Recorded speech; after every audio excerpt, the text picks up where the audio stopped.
Hello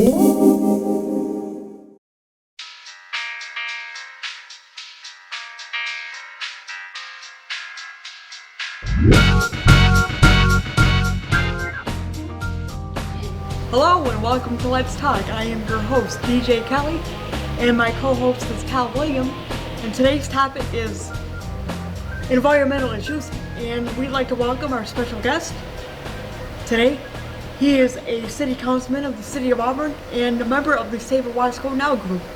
Please welcome Jimmy Genentino. Thank you, Kelly. Thank you, Todd. Welcome. Our pleasure.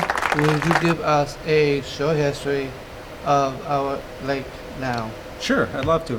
Owasco Lake is one of the Finger Lakes. I think it's the 6th largest of the Finger Lakes. It's 11.1 miles long. I think at the widest point it's 1.3 miles wide. I think the deepest it is 177 feet, which is actually quite small for a lake. And that's part of the reason why the lake is good for recreation, because it warms up quickly because it is so shallow. The name Owasco derives from an Iroquois word meaning land bridge. As you know, the lake provides a source of recreation for us, swimming, boating, fishing, and most importantly, it's a source of drinking water for 50,000 people. What's going on with our lake now? Well, the lake is experiencing some issues, like many water bodies throughout the country. So what we've experienced here specifically are what we refer to as harmful algae blooms. And these algae blooms, when they appear on the lake, release toxins. And unfortunately, this year, those toxins made it into our drinking water. And that is a huge area of concern for us. The drinking water at no time was unsafe to drink. There are different levels that the EPA mandates. So we were below those levels, so the water was still safe to drink, but it's a concern nonetheless. How did the Save Owasco Now group get started?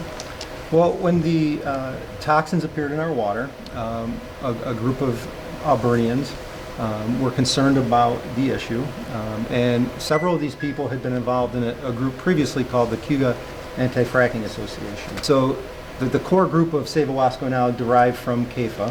We really felt that it was necessary to raise some attention to the issue that was going on with the drinking water. And we really wanted to get the story out there to make people aware and try to get people behind the effort. And we've been pretty successful with it. What are some things in place now? That's a good question, Todd. There's a lot of people and a lot of organizations that have been working on the lake for a long time. While this issue with the blue-green algae is fairly new, and Save Owasco Now is new, it's only a few months old, there have been a lot of people and a lot of organizations that have worked for a long time on trying to protect the lake and rectify the issues with the lake. Some groups, AWLA, Owasco Watershed Lake Association. There are organizations within government, the Owasco Watershed Inspection Team, Cayuga County, the City of Auburn. All those groups and all those people have been working to help address the issue with the lake. What are local representatives doing about this issue now? Our local representatives are working with our state and federal representatives to do everything we can to address the issue with the lake. My fellow members of City Council, Mayor Quill, Councilors Cuddy, McCormick, and Carbajal, and myself, we've passed a couple resolutions expressing our concerns to our state and federal representatives, and they've been very responsive to that. We're working hand in hand with the county legislature as well. As I mentioned, Save Owasco Now was able to collect 2,100 signatures asking for funding to treat our drinking water. It's amazing. Yeah, it really is. And the governor was responsive to that. He's included some funding in the state budget to help treat our drinking water. And then secondly, and equally as important, if not more important, is protecting the long-term health of the lake.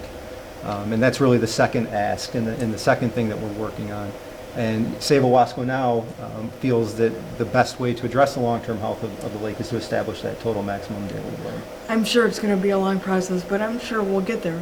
We'd like to thank our special guest, Jimmy Genentino, the City Councilman of the City of Auburn, and thank you for coming in and talking to us about the Save Owasco Now group. We appreciate everything you do for us. And if anyone would like any information, please visit their website at Save Owasco Now on Facebook. Thank you so much for coming in. Thank you for having me, Kelly. Thank you, Todd.